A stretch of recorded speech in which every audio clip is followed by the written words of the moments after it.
আসসালামু আলাইকুম। সবাই কেমন আছেন? আশা করি সবাই ভালো আছেন। আমরাও আলহামদুলিল্লাহ ভালো আছি। আজকে ইফতারের জন্য ভাজা পোড়া করি নেই।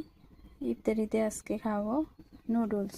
এখানে পানি গরম দিছি নুডলস সিদ্ধ করার জন্য। পানিটা অনেকটাই গরম হয়ে গেছে। এখন প্যাকেটগুলো কাটবো। পানি গরম হয়ে গেছে, এখন আমরা নুডলসগুলো দিয়ে দিতেছি।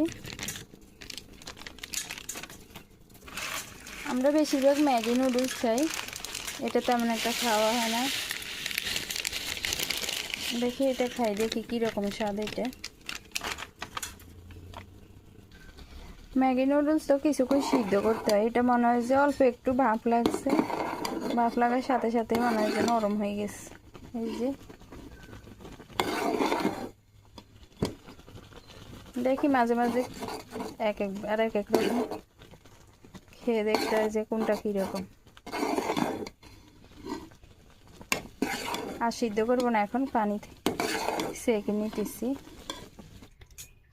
এই যে এখানে নুডলস পানি থেকে সেঁকে নিছি।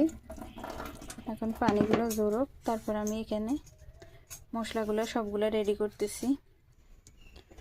প্রথমে তেল দিয়ে দিতেছি পাতিলের মধ্যে, পেঁয়াজ দিয়ে দিতেছি,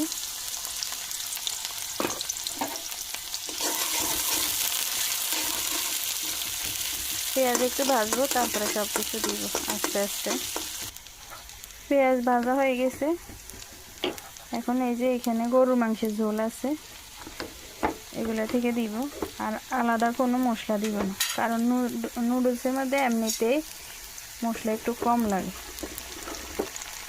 যত কম দিবে তত ভালো লাগে।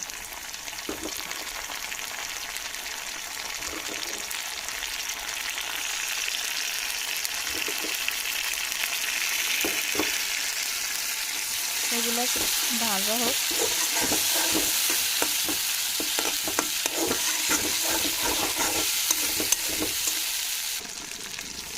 এই যে মশলা ভাজা হয়ে গেছে, এখন নুডলস দিয়ে দিতেছি।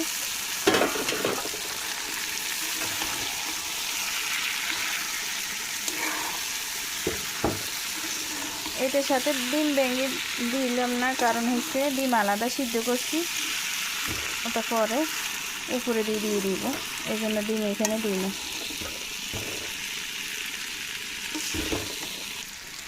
এখন দিয়ে দিতেছি টমেটো।